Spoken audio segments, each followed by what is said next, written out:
And I think in being a high achiever and an overachiever and all these things that you do it and it's just not good enough, you know? And I would just the next day, it would feel horrible after an accomplishment or that week, like just horrible.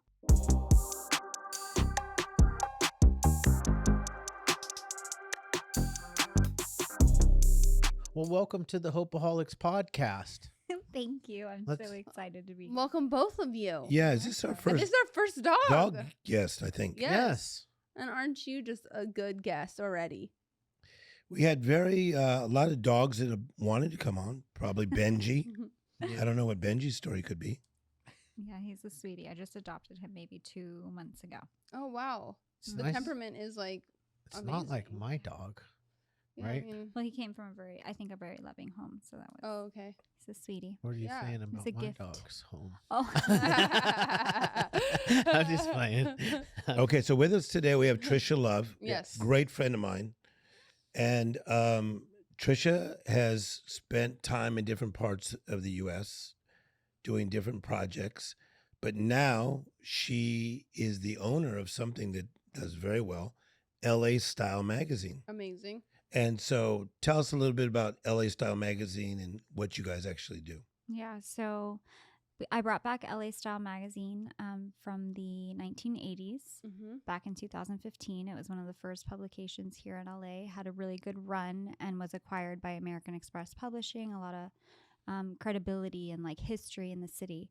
When I brought it back in 2015, I had really been seeking God for almost a year, really fervently, like, what's my purpose? I felt really lost in busyness. I was doing marketing and events. My son was super small, maybe I think a year.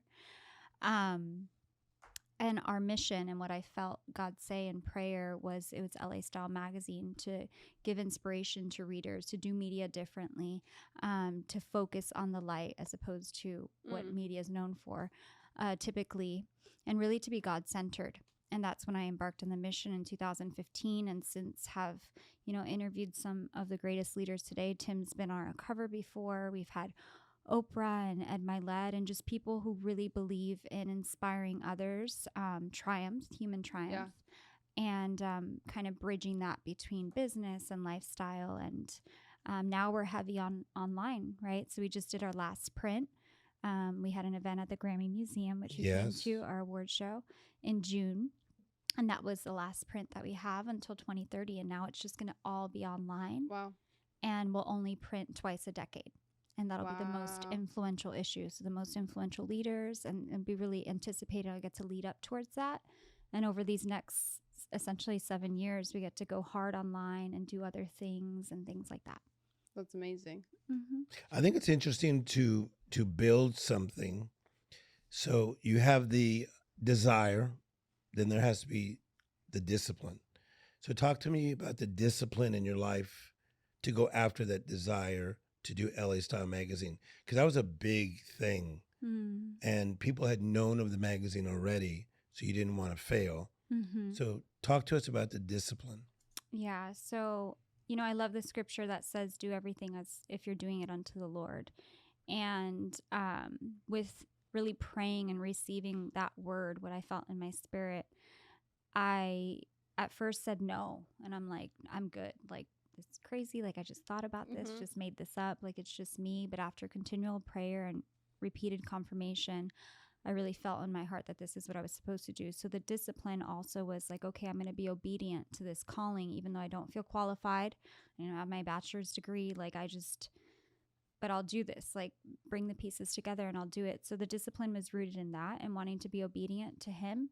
But I also have to give credit to my dad. My dad was a sanitation worker in New York. So he picked up trash for a living and he retired from that. And he was a hustler. Like, even on the weekends, he was a construction, like he would, build stuff, and it paid off. But he was always working, always super diligent with his time. Excellence was like a standard in anything he did. So just seeing that, growing up, and now he's retired. He lives in Wellington, Florida, which is like the polo capital of, the U.S. And you would think he's one of 16, grew up in extreme poverty, like got dolls from dumpsters with his sisters, but he worked, he was diligent. And I got to see that growing up. And I think that mindset also played into being disciplined and bringing it to fruition. Yeah, that's incredible. I think I like the spin too, that you embarked on something that is not traditional, in the sense of we see so much in our media that doesn't really highlight or give that kind of hopeful story. And where in your magazine, you're trying to seek out the people that are, whether it's anyone that's successful, they've had to overcome some type of battle, whether it's pain from their past or business failures from previous things that they've tried to either start. And I think that's amazing, because I think a lot more people need that hope, because you only get to see, like, of course you have social media, so you see Instagram, right? Well, Instagram is an amazing tool. It's an asset, and it's also a highlight reel.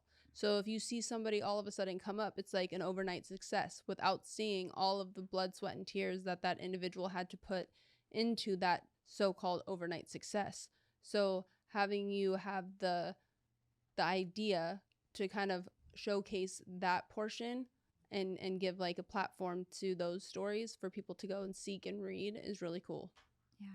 Thank you. Yeah. That was the heart behind it. So I saw you recently looking pretty dapper at an Orange County event. Are you a style guy? Talk to us about you and style. Me in style? Yeah. I can be. Yeah. I saw that. I mean, I have many styles. I have I have my Hopeaholics podcast style, which is just like more street, more like relatable to your average person that's trying to come up from the bottom, because I've been in the very, very bottom. And I can put on some really nice clothes. I saw that. Did you see his photos? Of course. My gosh. You know what, though? Here's the thing. The guys' wives look better. Exactly. That's what Did you know that's where I was going? I don't like, know, but when I'm I'm a shout photographed next to my wife, it elevates it your elevates style. my game. He has a For very sure. beautiful wife. And same with Shane. Shane and Chad have beautiful wives. But hey, you're talking about the picture of just me and Shane. No, we looked pretty Really good. you guys looked all right. Yeah, you look very LA style is what I'm Mhm. trying to say. Yeah, I love it. I can throw on the LA style. I could do the Orange County. I mean, I felt a little, because I'm not quite the Newport Beach socialite. I don't know what they call the men, but not really their style, because I don't really like the really tight stuff with the no socks. I'm still a sock guy, Yeah. but it's okay. I asked my wife if I could pull that outfit off, and she did say yes. Yes. I love that. You got You the wife's approval. That's what it's Okay, about. so Tricia, we call this a Hopeaholics, and give us a time in your life where you felt like hope was running out. It could be your childhood. It could be when you were married, when you were not married, because me and you are such good friends. I know your story. Give me a time where it felt like, how they have the hourglass and the sand goes down. Give me a time where it looked like your hope was running out. Yeah, I think that, gosh, so many times. And even just, I mean, as humans, it just happens. And I got to go back to God to get my, back filled up. Man, I mentioned to you prior, to coming on, that even just like in this past year, I've grown so much in like my faith and trust with God. Like even before I did the Grammy Museum event on June 22nd, and we, did the book print, the issue at the same time, I felt super depleted in the beginning of the year, like January. It was like really, really hard. But I realized that the reason I felt so hopeless was because I was drawing on my own strength. Like I grew up in the church, and I'm like, God, I know you. Like I'm being obedient. I'm doing this thing. Like, where are you? Where's the provision? Like, where's the overflow? I want to be the lender, not the borrower. Or, like, where are you? That I just realized I didn't really trust him. And I think it was on a journey to learn and grow and super like be surrendered and trust him. And then that's when things started to shift for me. But that was a really, really low moment Yeah. And it was scary. And I took some time. I took a couple days, went with some people who were in the faith, and I had to disconnect. I was at my all-time low. Like, I just need to be around other believers. I need to spend time in the Word and worship, and I can't give of anybody or anything right now. My son's dad, I was like, can you just watch like, I just needed like 3-4 days. Yeah. So you have one child, you have a son. Mm-hmm. How old is he now? He's going to be 13 in January. Isn't that so wild that you're about to have a Yeah, teenager? that's crazy. Wait, I crazy. want to dabble in if it's okay to ask. So you were married Yeah. for how long? How many years exactly? I don't know, but we were together almost 10. I Okay. conceived my son on birth control. I was studying in Oh my college in goodness. Miami. Whoa. And initially my thought was to have an abortion. I was like, this is not my plan. My lifestyle was so wild and crazy at that time. And I'm like, but I was almost done with my first trimester. So when I found out, and I was just like, man, and that's where I rededicated my life to the Lord. But so we were together since that time. Like, I was 21, I think, until I was like maybe 30. Mm-hmm. Okay. And then you guys got divorced.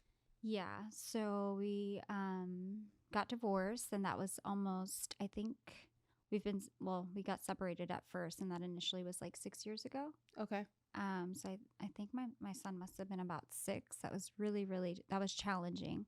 But for me, it was like, I wanted my son to be raised in a healthy environment. And I'm not so much like to point fingers, this, that, and another, but it was a toxic environment. And solution or resolution that I was trying, it wasn't working. So I'm like, I had to, and I literally like took a step of faith and didn't even know how I was going to pay like I had one client that I was doing marketing for, and I was like, at least I know I have next month, you know, and I like literally packed up all his stuff while he was sleeping, put it in the car, and like took the key off the thing. I'm like, no more.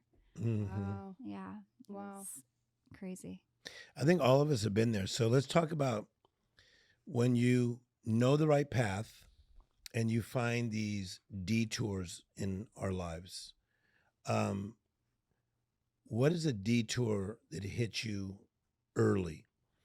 I think many times when somebody's very talented, gifted, even anointed by God, that the enemy tries to come and many times uses people to try to take us on a detour. Give us a time in your life where there was a detour that you should not have taken, and then how'd you get back on course? Yeah. I think after, I separated from my son's father, I was just that pain, that turmoil from like because you wanted it to work Of out. course. You wanted it to, even though Yeah. it wasn't planned, you're like, we're trying to make this healthy, happy family for our son. That I quickly, without taking time to self-reflect and heal and see what were the issues that Totally. I, needed to deal with as well. Just quickly got into another relationship that wasn't for me. It wasn't a God-designed relationship, and that was a detour because I think, God sometimes can't bless us if we're attached to things that aren't supposed to go to the promised land with us. So it takes us longer. We're going around that mountain that many more times because you chose otherwise. So I feel like if that's what you mean by detour, that was definitely one that was like a long lesson. For sure. Yeah. No, but that is what I'm saying. I think we've all been through that.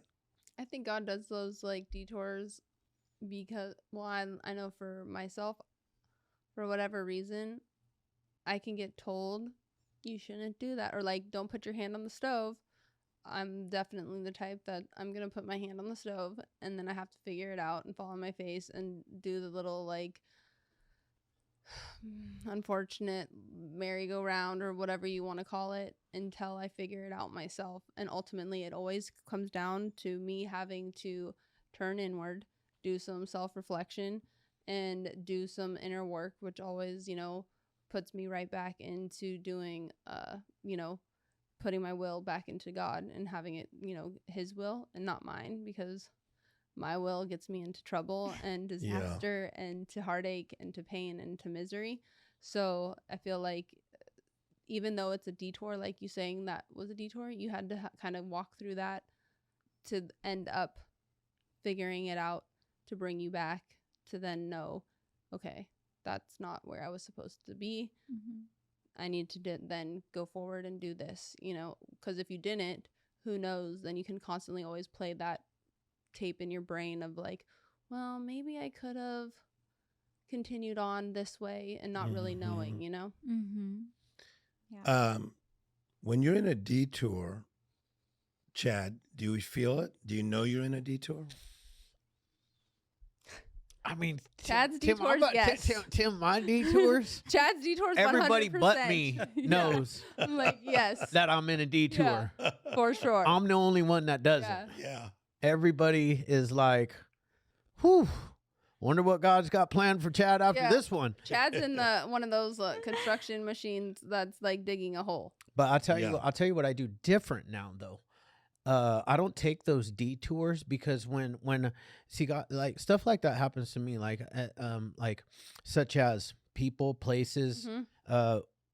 I used to not realize that when you were on to, we can call it the next level of life, or on to something really amazing or greatness. And even if your faith is like strong and you pray every day, and I mean, the devil is attacking like nobody's business, right? And he always like I can give you an example. Yeah. Like, yeah, I got attacked this weekend. You know, like I'm like on the verge of something really, really big. And then I get a text from my insurance billing company from one of my treatment centers that a specific insurance is no longer paying the great rates that they used to be paying. And so the life goalpost got moved for me. Yes. So where I used to need 10 to 15 of these patients, now I need 30. Yeah. So, you know, I was like bummed, and I'm like, okay, Chad, you can have today Mm-hmm. until tomorrow morning to be bummed about this, but tomorrow morning you're going to accept this challenge Mm-hmm. and you're going to go after it. Whereas before, I might have taken a detour, and my detours, see, the thing is that these people know my detours are drugs. Mm-hmm. And when I take those detours, it's a long time before I get back. Yeah. And it's a lot of pain and misery that I cause myself, and even worse, the other people around me. Mm-hmm. Yeah, those are the detours that as I teach this, can lead to devastation. Yeah. Devastation. Some detours are just a delay, Mhm. A delay. but some are devastation. Yours were more devastation. Yeah. Yes. I think that's super powerful, though, what you said in giving yourself a day. I Yeah. heard somebody say that for the first time a few years ago. I was interviewing them, and I was just like, how did you, and it was grief for what he had encountered. And then he turned it into like, it was like an Alzheimer's kind of company, but I think he lost his Mhm. father or something.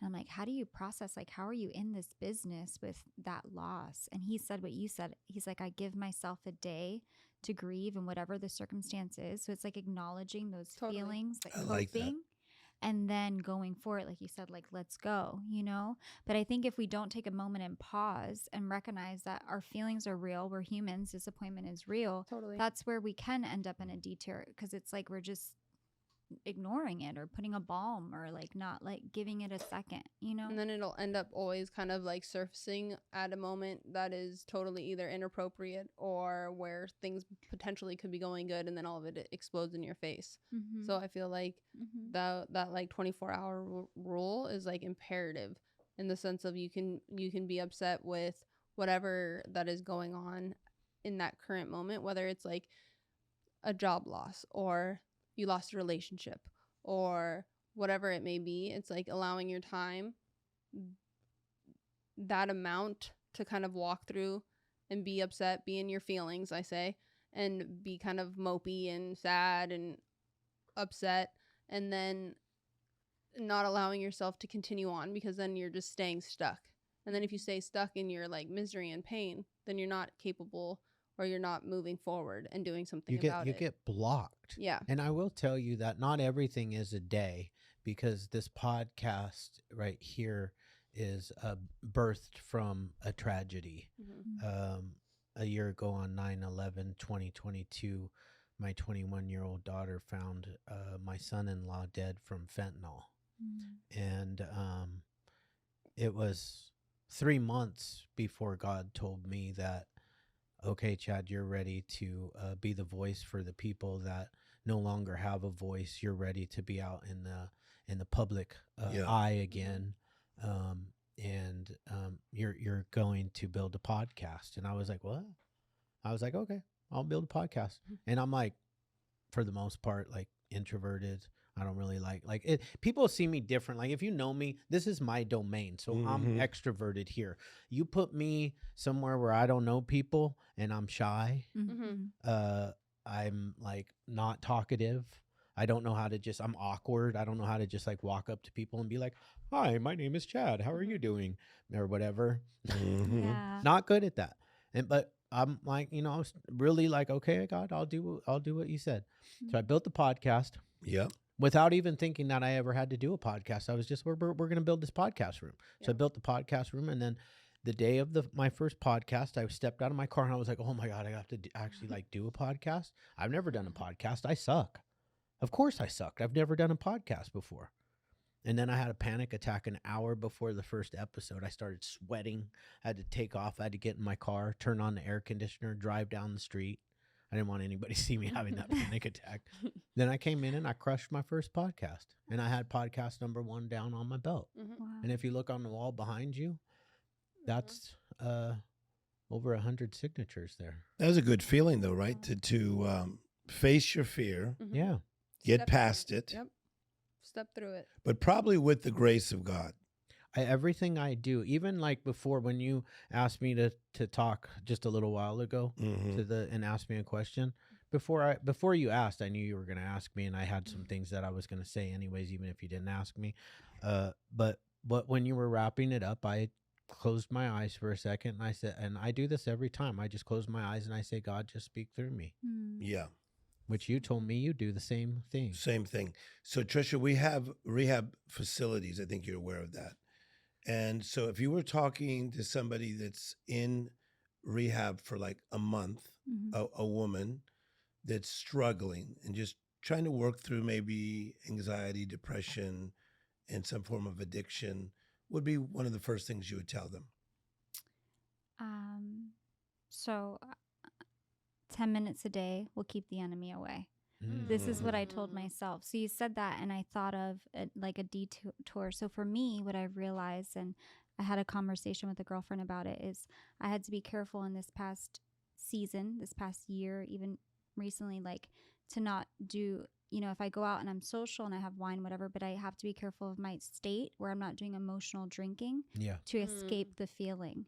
So throughout the years, even from when I separated from my son's father, I wasn't dealing with that pain, right? And just this desire to have my partner in life, my husband, to build, a life with, that I would go through these seasons, right? And living in LA and just, going out and partying and emotionally drinking and just getting like super intoxicated. And that's not the type of woman, that's not the type of way that I want to be.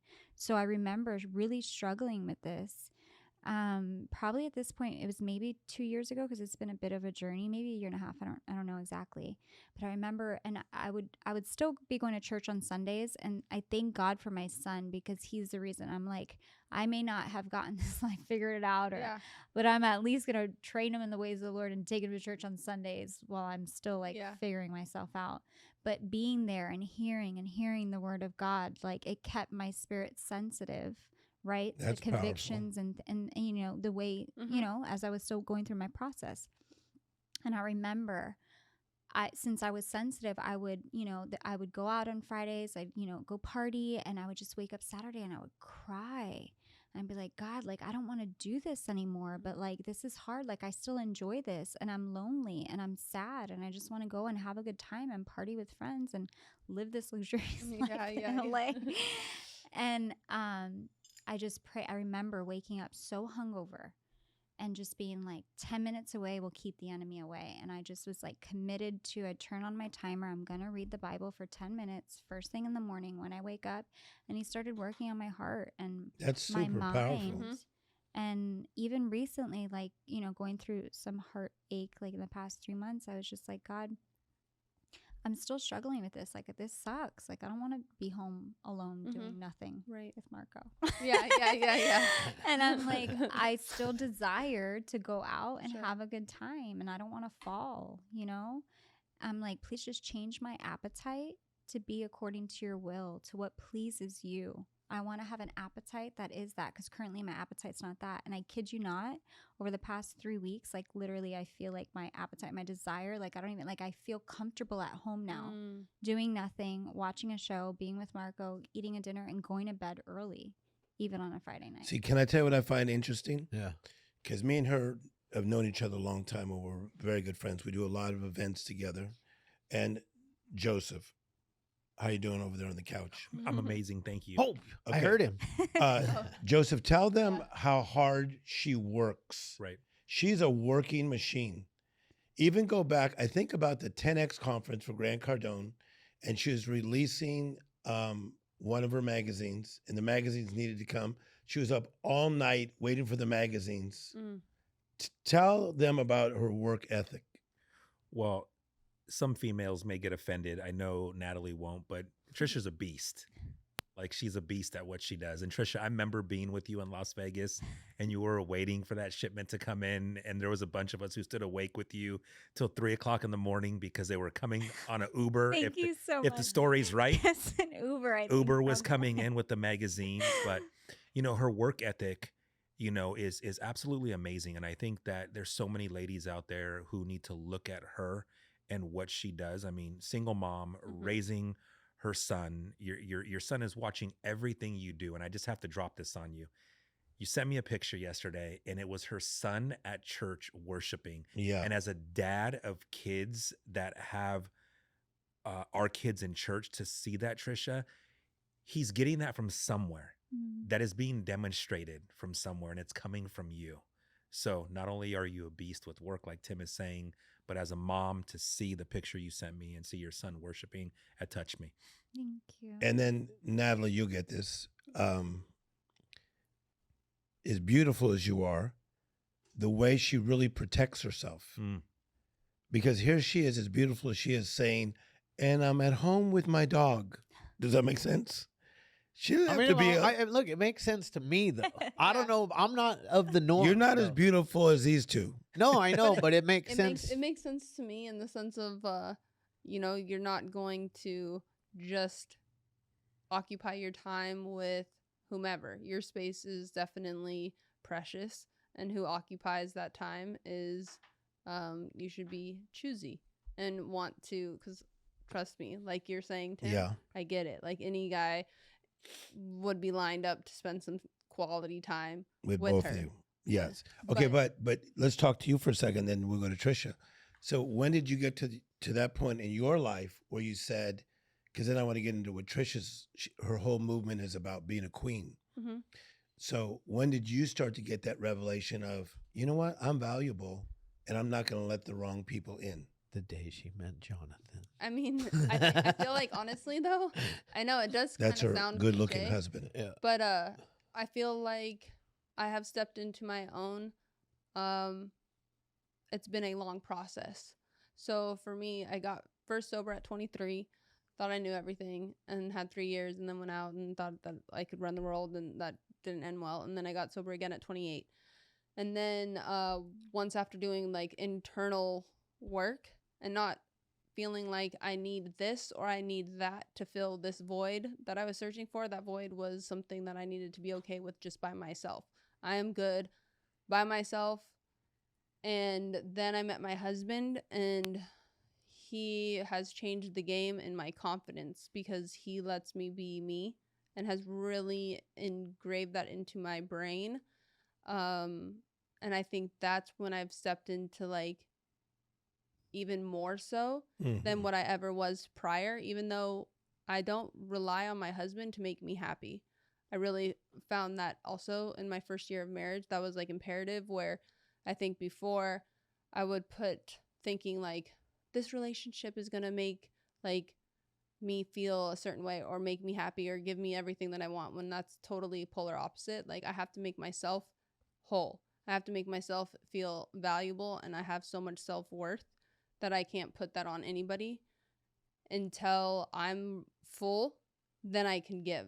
So then meeting my husband allowed that even more so, because he does believe the same in me. Because if I put a happiness on my partner, that is a hard shoe to fill for that person. Like I'm expecting him to to do all of these things that he has no idea that I expect him to do. So I'm basically wanting him to be a freaking clown and jump up and down and do all of these things. Like, that's so terrible to do to somebody. When that's you. You're the clown that jumps up and down and makes everybody happy. And then you try to put that expectation exactly. on it's like somebody it's else. so wrong. Yeah. So I think that's really like, and I thank God for bringing him into my life, because I feel like your partner is imperative to your journey and helping you become the best version of yourself, because I look at it as like, you know, two people are in a partnership, you know, as a sometimes I'm given 80% and sometimes he's maybe giving 20, or sometimes he's giving all 100 and I'm not.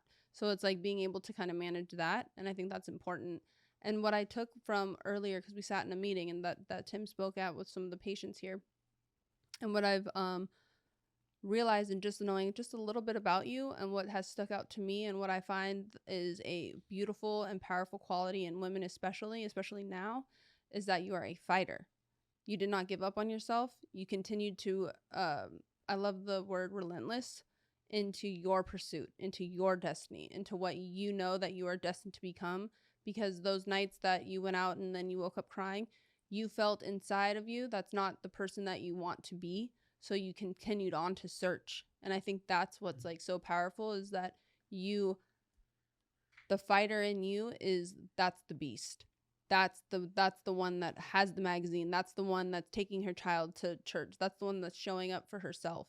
And I think that's like so important, because I feel like a lot of people might stumble and stay down. And that's where I don't get that in you at all. You might have your days, we all do, but you continue to persevere and to get up and to fight for what it is that you're wanting in your life. Resilience. Yeah. I love that. Don't you love what she's saying? So good. You almost want to record it and just play that every morning. Powerful. That's the beast. That's the beast, Joseph. That was super love good. that. That What was is it? What good. does Eric Thomas say? Drop the mic.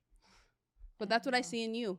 Thank And I think you. that's like amazing. And that's why I'm like so grateful to be on this podcast, because I get to meet amazing people. But just sitting across from you, you're absolutely stunning.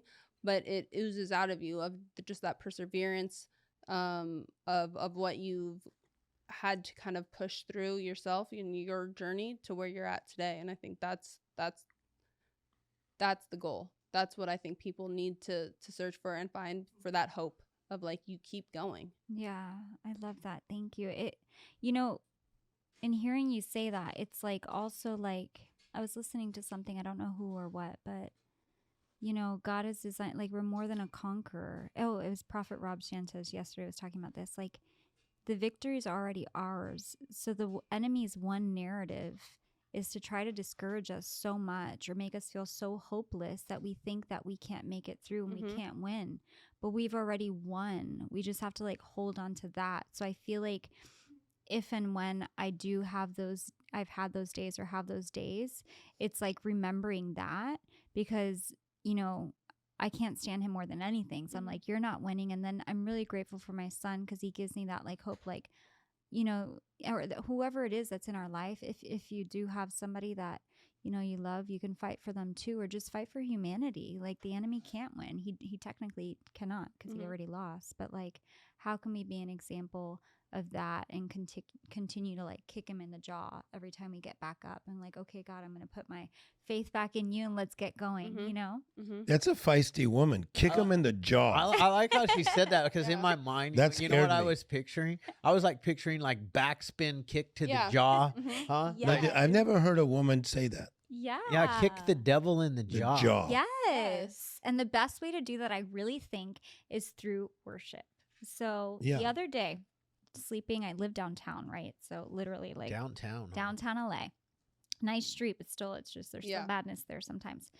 And every once in a while I live by the street, right? And I can hear craziness happening outside. And the other day I heard a crazy thing happening, and it woke me up, but it startled me so that I felt like attacked by the spirit of fear, literally. And I don't live with that. Obviously I have to be at peace to be living where I am. I just camp the angels and pray for protection and just go to sleep. But I literally just like canceled it, rebuked it, prayed, and I put on worship and I went back to sleep, because he can't abide when you shift the atmosphere like that. And that's the best way to kick him in the jaw. Whoa. I like that. Mm-hmm. You guys know that, like, the end of my prayer every Yeah. day, because like when I got sober this last time, I made a promise to myself that whatever time I wake up, I would spend an hour with God, right? And so, because I lost God, and that's why I ended up relapsing and all of that. But at the end of my prayer every day, I say, I say, rebuke the devil from every area of my life. And then I just say, in the name of Jesus, amen. Amen. Sometimes I say it 3 times because, like, when I grew up, they said it 3 times. So I just do. No, but that is a powerful prayer. Yeah. So powerful. That's how I end my prayer every day. Okay, we And I got to love get into that something. You do it every day too, because every day is a new day. Like it's what is it? The grace devil is new tries to every attack day. me when I So wake you up. just like cancel it in the morning. It's like it's Cancel it. already done. Yeah, his Get outta grace here. and his mercies are new every morning. Now, Mhm. we have to get into what you're doing with this, a whole movement of women are queens, Mhm. and tell us about your book, your magazine, everything you're doing on that, Yeah. because that is literally a movement that you're taking around the world. Yeah. Tell us about this. So there's been a book I've been working on for some time, and I'm finally going to come out with it this year, coming up in 2024. But it's called Royalty, and the subtitle is Promises from the King of Kings to His Heirs. And it's a devotional. It would fall in that category, but really, like when you at first, the first 10 pages, it's my testimony. So the things that I've overcome and just how the Lord's been great, and just kind of giving perspective, right?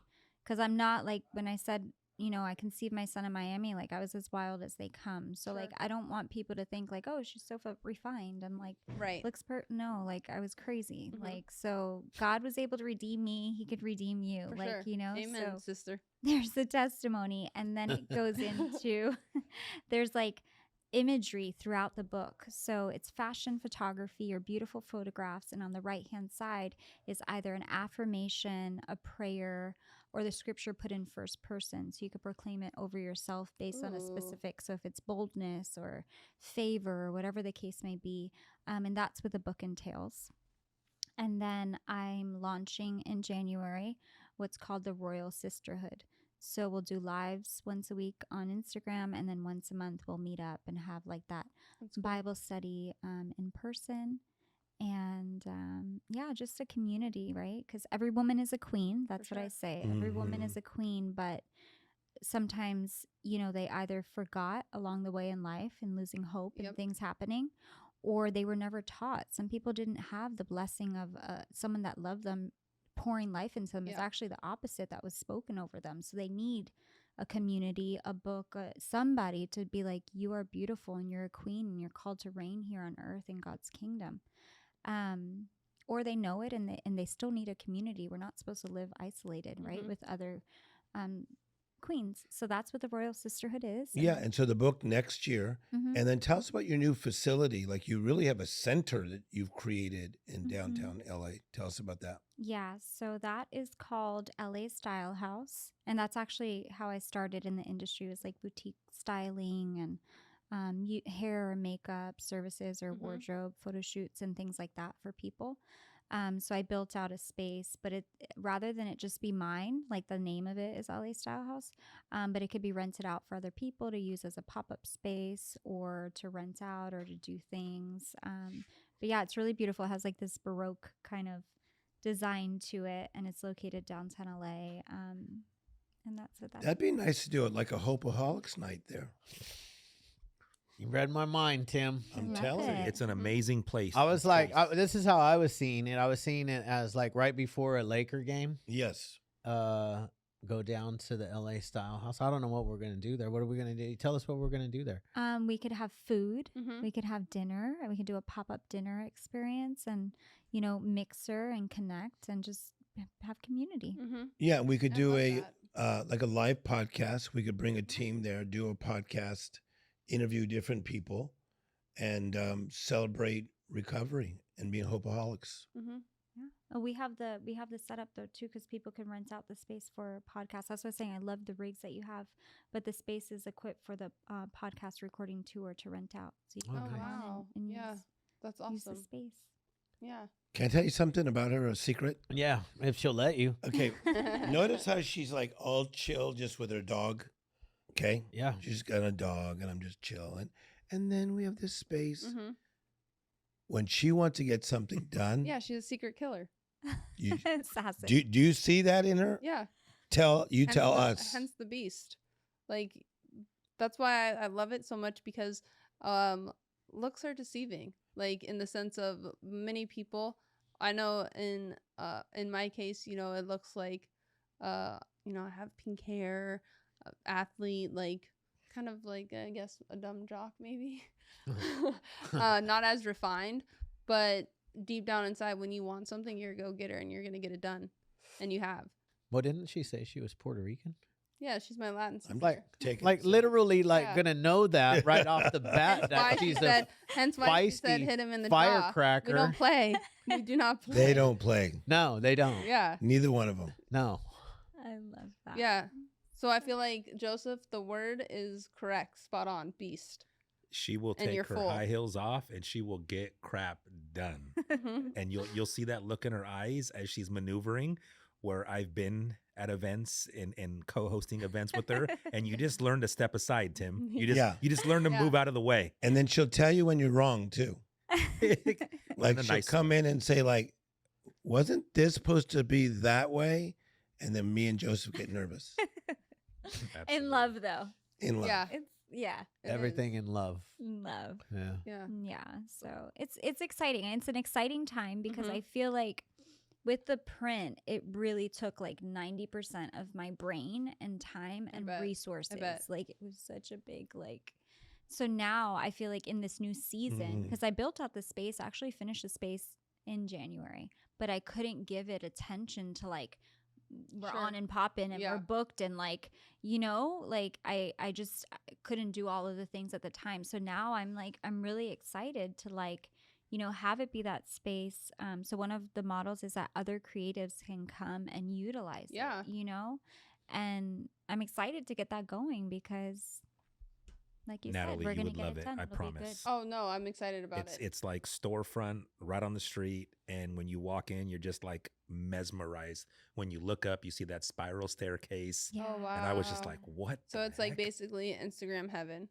Yeah, so upstairs, kicker, I'm happy that you mentioned the spiral staircase. So you walk in and it's downtown LA, right? And you just like, so it kind of feels like you walked into like this Baroque castle with Sure. like the chandelier and these like Ooh, I love emerald it already. green curtains that I was inspired by Gone with the Wind because it's like my favorite movie of Ooh, all yeah. time. And the spiral staircase. So what I'm working, and I haven't released yet, but he said it, and you said influencer heaven, so it is what it is. What I'm working on to do in first quarter of next year is turn it, because it's a full apartment upstairs. Wow. The spiral staircase. So turn it into LA style influencer experience. So we have all these brands, like 20 brands So in there. smart. They come, they stay, they come downstairs, Totally. they get a photo shoot, Yep. have a podcast, Product and like, launch. they could come and like stay and relax and check out a restaurant in LA, and it's Yeah. like a full thing. And you know, we could sprinkle a little Jesus there. I like that. You That know? is amazing. Amazing. That is So- going to pop off for sure, especially just because we live in that kind of digital social era that people are searching for places that are like that can provide. I mean, I've heard of, you know, creative spaces that you can go and rent out, but never like this. I mean, Mhm. that's another level of amazingness. Like immediately what popped into my head was for companies having product launches, Yeah. you know, so you want your, let's just say, a lipstick Mm-hmm. that's coming Mhm. out. So you're like, you know, you're the CEO or whatever. So your crew could actually stay there to like Mhm. have your little team meeting and get things ready and everything. And then you invite the 10 Mhm. or however many influencers there for a wonderful evening. And obviously it's going to be picture heaven. Everyone's going to want to take photos and things of that nature. So it's like, it's super Yeah. smart. So whenever you guys are in LA, when it's done, you want to come stay, you Mhm. can come stay at the influencer experience spot. I got to figure out, I guess, what to call it, but That was pretty good. Mm-hmm. Chad, it's right by the Staples Center. And I Yeah. don't even think she mentioned or crypto.com arena for being Oh, yeah. politically Yeah. correct Right, here. right. We ain't politically correct on this But podcast. Tricia didn't sir. even Tricia didn't even talk about the rooftop lounge, you guys. Oh, like yeah. the rooftop lounge is absolutely amazing. Another Instagram influencer heaven photos. I'm just thinking about, you know, the ladies and Yes. like photos. That's like what their main purpose is. I feel like What- these days is to create content and Mhm. having a place to go and where you can capture multiple sceneries is great. Everything in life is about content. It's Mhm. content. But what I will say is what I really like is because there's so much crappy content on social media is can be an amazing platform Mhm. for goodness. Mhm. But there is a whole other side of that where it is an absolute disastrous side of just Mm-hmm. yuckiness that these kids scroll through, and then it gets into their algorithms, and Yeah. then it's stuck, right? Mm-hmm. And so like the Hopeaholics and like people like all of us, I feel like we're trying to create that goodness, Mm-hmm. that mind, that transformation is what I like. Yes. Like transforming people into love. Like this world isn't just about money, sex, cars, big houses, and whatever else the crap they put Mhm. on there. You're- Drugs. You're exactly right. But it's working. It's is what working we're- for them. What we're doing, no, but what we're doing is working as far as in changing the narrative Mm-hmm. Yes. to what's good. What she's doing, I'm watching it work Mm-hmm. for the good. So Tricia, I have a question for you. Give me a time in the last 2 years where you were actually proud of yourself. Oh. Because I think sometimes all of us that are here, that are chatting today, 5, it's easy to be hard on ourselves of Yeah. what we did not do right. Mhm. Give me a time where, I'm going to say career-wise, that you said, holy schmoly. I love that you asked that because that's my biggest like area that I have to intentionally work on, Yeah. and in becoming more self-aware, more prayerful, and God, just like how can I get better as a person. I realized that this, and I'm going to give you the answer, but is so important because I didn't even realize it, but had battled with depression for so long. And I think in being a high achiever and an overachiever and all these things that you do it, and it's just not good enough, and I would just the next day, it Mhm. would feel horrible after an accomplishment or that Yeah. week, like just horrible. There was no good job, like Mhm. nothing. It's like, what's next? Yeah, even after I did the Grammy, I still hadn't learned after the Grammy Museum event. Like that whole week was really hard for me after. Mm-hmm. So low. But recently when I did the book, I did the book release at Barnes & Noble. So I keep on saying book because instead of a standard like magazine copy. But tell them which Barnes and Noble, because it was a Okay. big one. Yeah, so this was on maybe the September 22nd. I can't remember the date. 28th. We did at the Americana at Brand, Yeah. the Barnes and Noble. There we did an event. We released the book. It was a book signing, which was of the most influential issues. So had a great leaders in there and all that other stuff. Lisa Bellew was there. Emily Ford came. Amazing. We were signing. Had a full house. And that felt really good. It also felt good because I felt like I was being authentic with myself with closing a chapter for Yeah. print, Mhm. instead of just pushing and pushing on something that just wasn't the season right now. Yeah. And the next day, a week prior to that, I booked a flight to Miami to go see two of my best friends that live there. I was super intentional. I'm like, I'm going to intentionally plan to be super joyful and disconnect for 2 days. Like no work, no email, no nothing. And I was so happy that weekend. Yeah.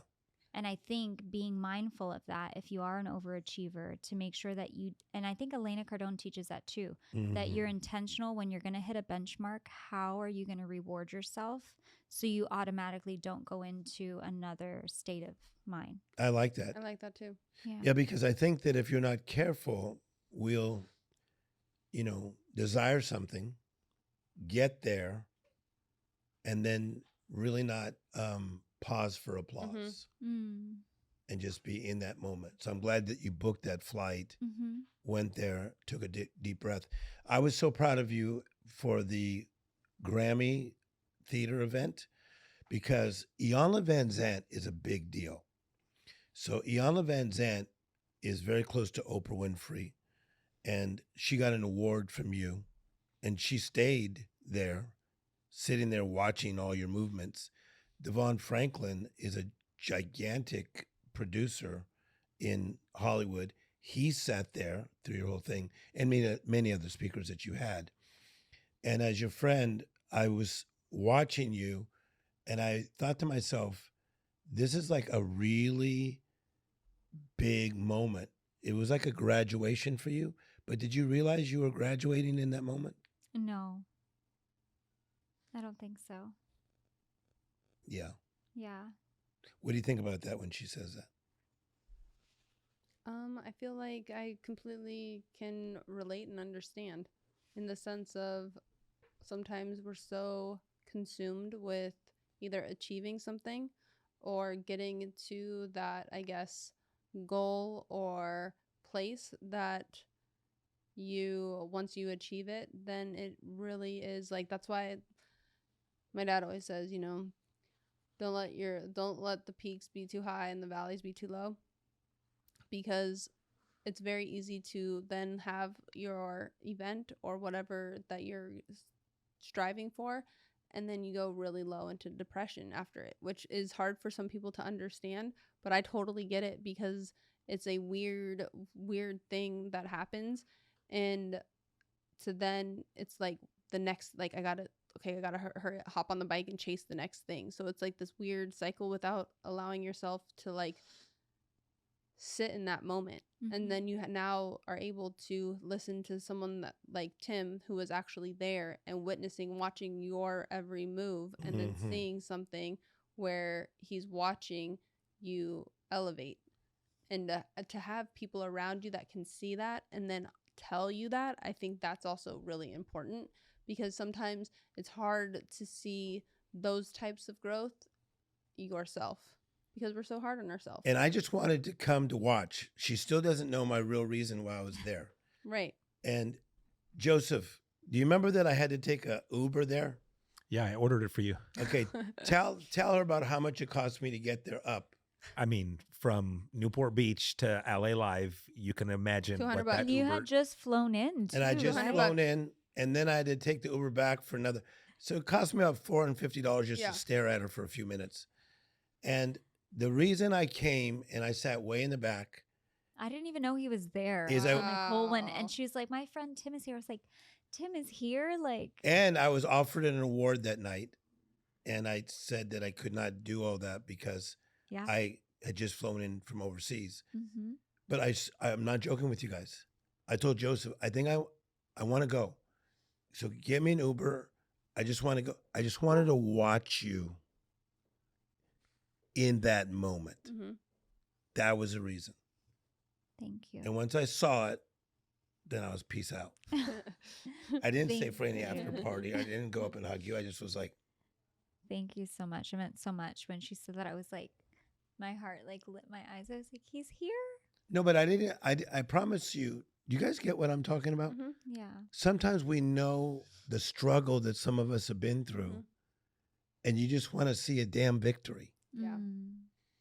But Tim, that's where I think you are the greatest at, is you know how to celebrate people. And that's what I love about you, is you knew how hard she had worked. And when you saw those names, I remember when you flew in and you said, I gotta go. And I said, really? And you said, I gotta go. Order that Uber, is because you wanted to celebrate her. And that's one of the things that you do best, is you celebrate others' accomplishments and victories. Thank you. Mm-hmm. Meant the world. Yeah, it's important. Mhm. And you're about to embark. 2024 sounds like it's going to be like off the hook for you.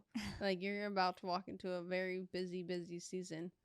And it's like, everything, especially in the last few weeks, few months that you've been kind of preparing yourself, clearly I feel like has been for a reason, because you just laid out kind of 3 massive things that are going on, and it's all for a reason. So you're like doing the footwork to get you prepared for this incredible season that you're about to embark on.